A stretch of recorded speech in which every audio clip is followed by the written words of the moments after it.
Hello, my dear boys and girls. I have read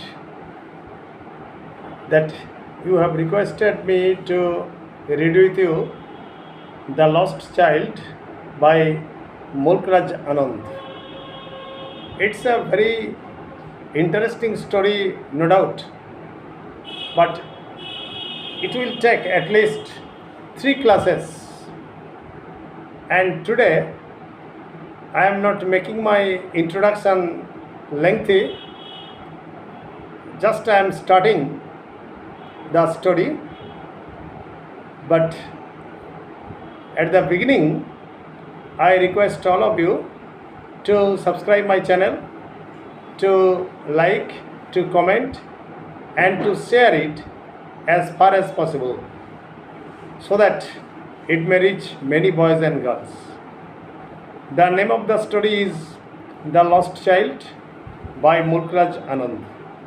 Let us start. It was the festival of spring,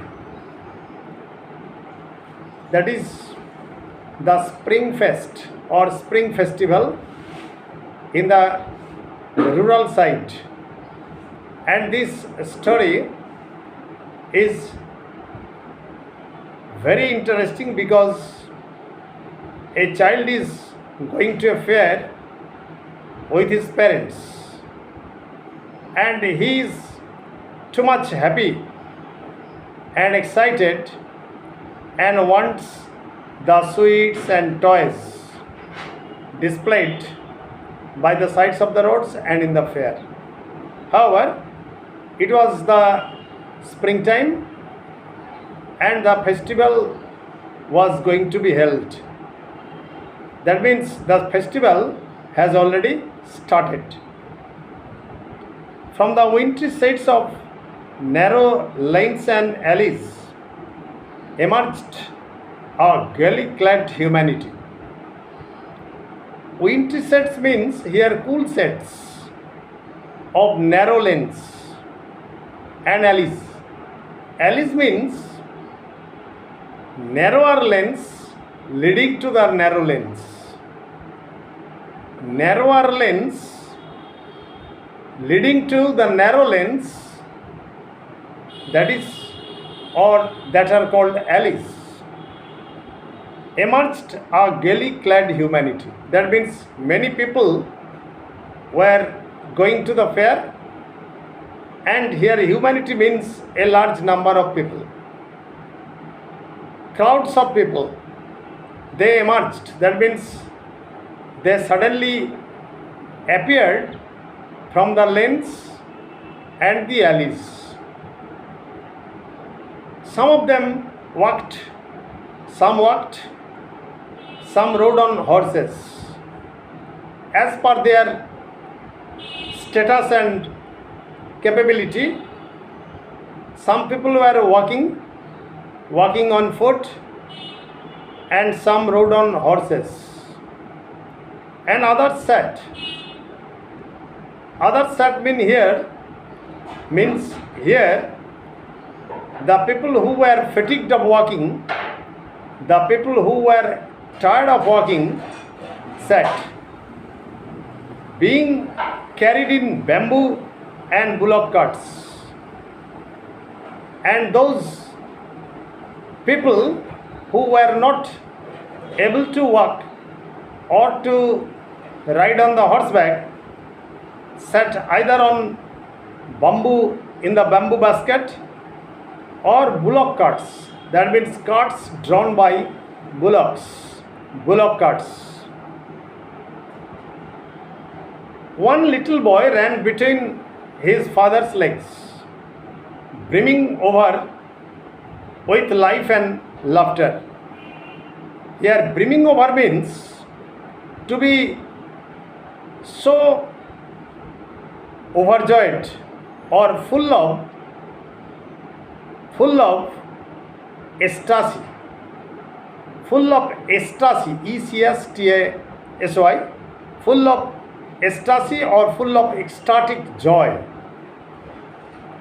The boy who was going to the fairground with his parents was running between his father's legs, and he was overjoyed.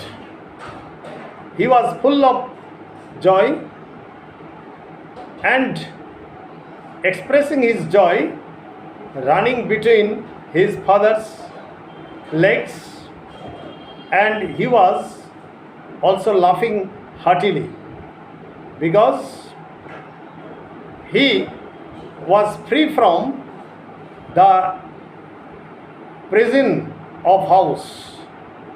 He was free from the daily routine, and he was going to fair. Okay?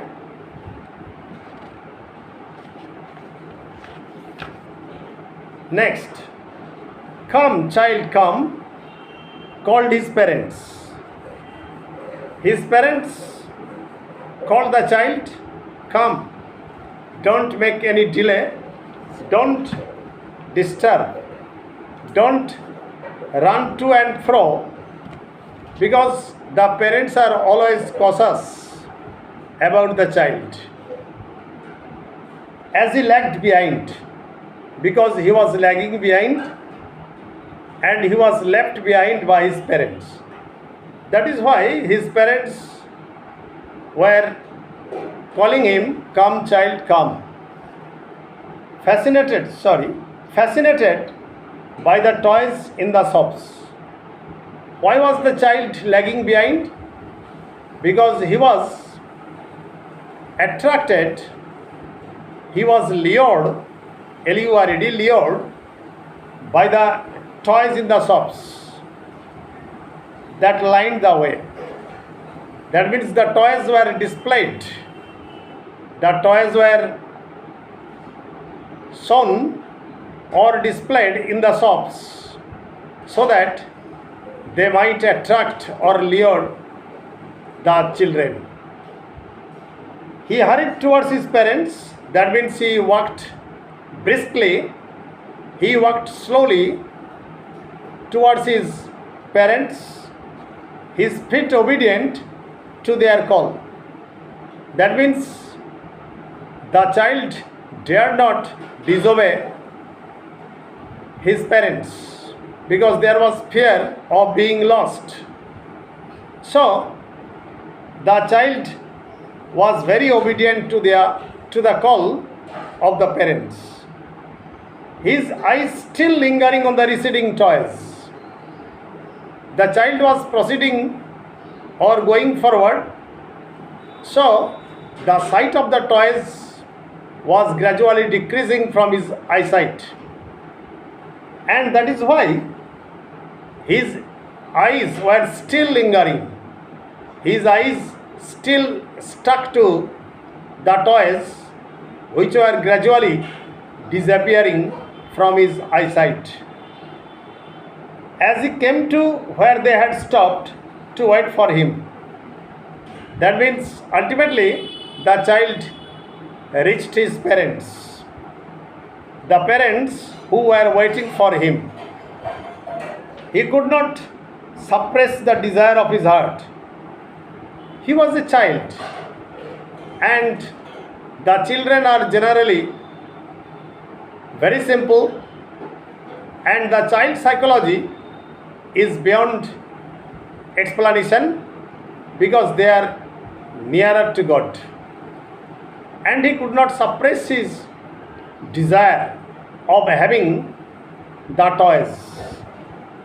He could not suppress the desire of his heart, even though he well knew the old cold stare of refusal in their eyes. Although the boy was aware of the stare, the fixed eyes of his parents and the eyes of refusal, that they won't buy him the toys. So he was aware of, he was very much acquainted with the cold stare or the stare of refusal of his parents. I want that toy, he pleaded. That means the child expressed his desire to have the toy. I want that toy. And it is very important for changing from direct to indirect speech. I want that toy, he pleaded.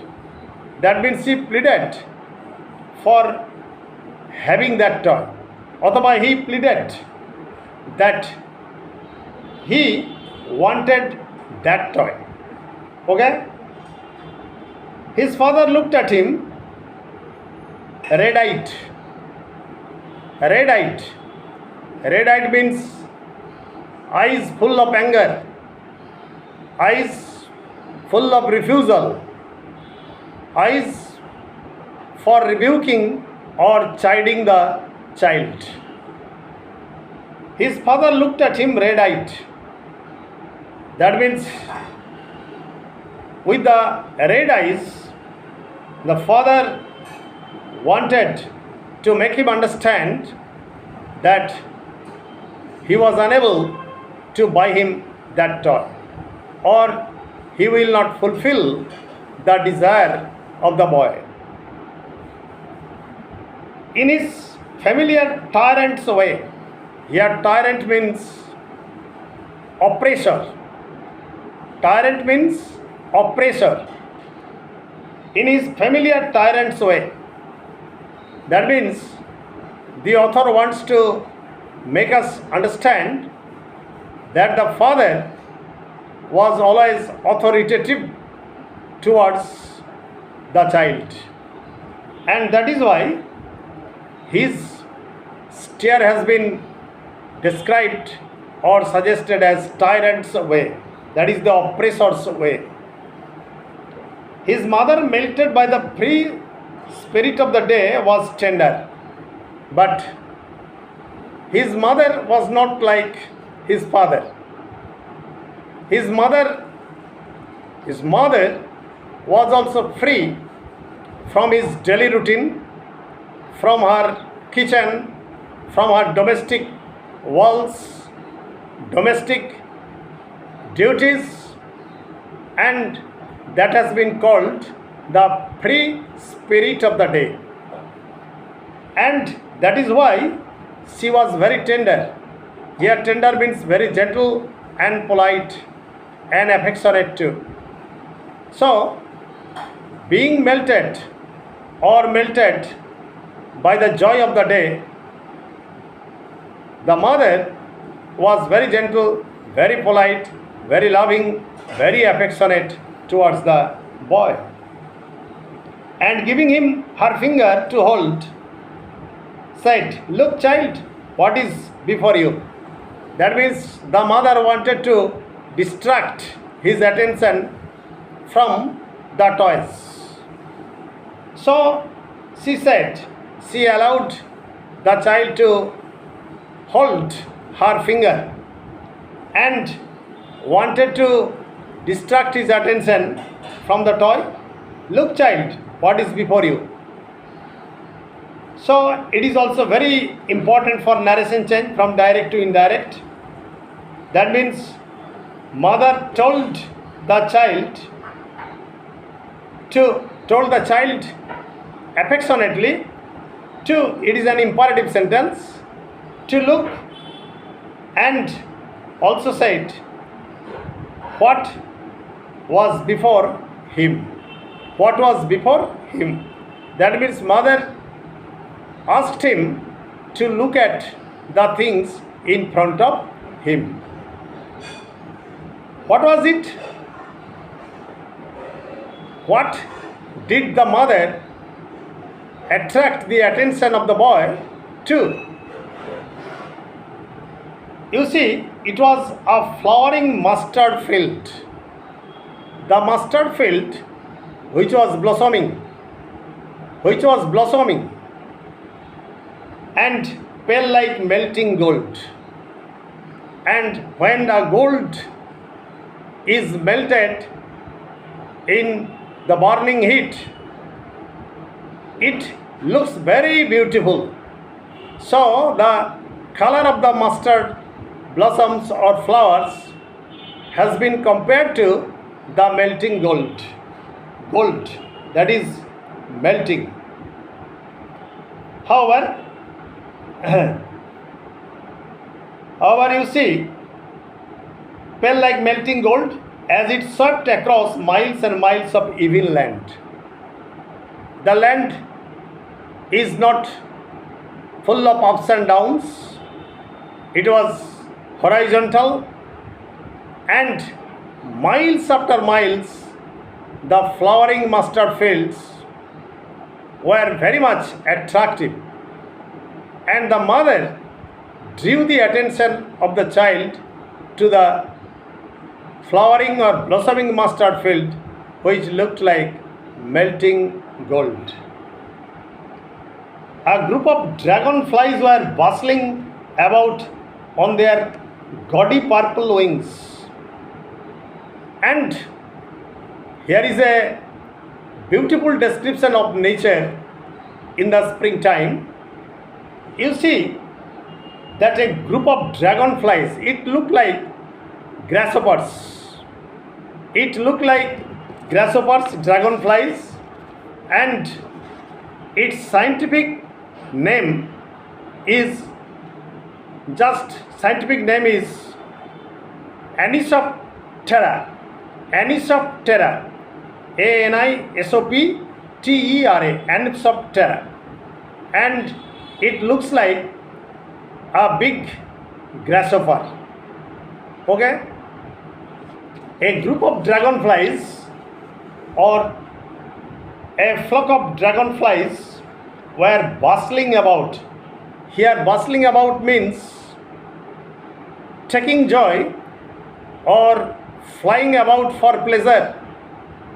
Flying about for pleasure, which has been described in Keats's poem, The Poetry of the Earth. Okay?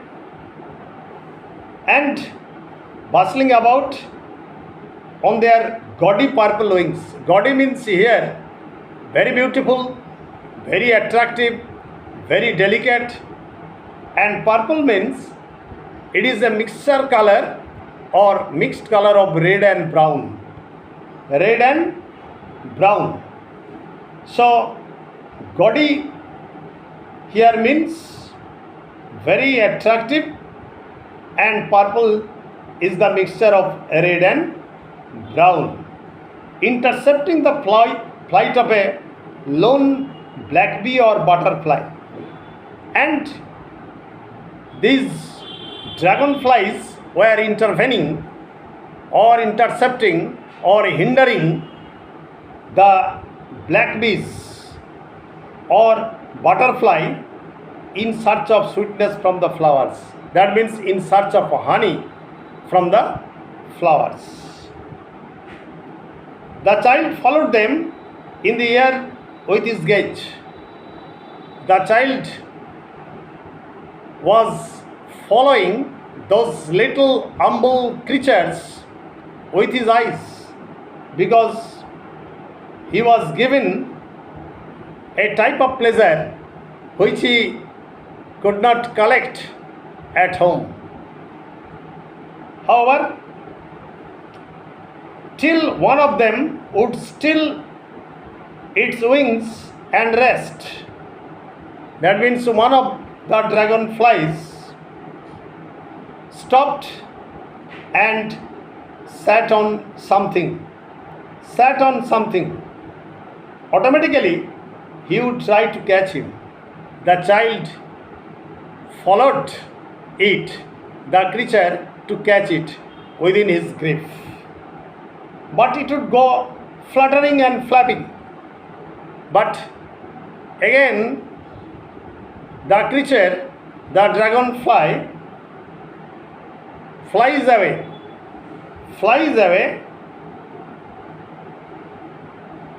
flapping its wings up into the air.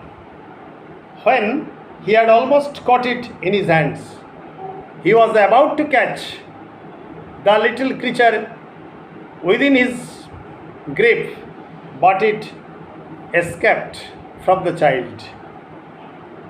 Then his mother gave a cautionary call. Again, the mother gave him a call of caution and called him, "Come, child, come.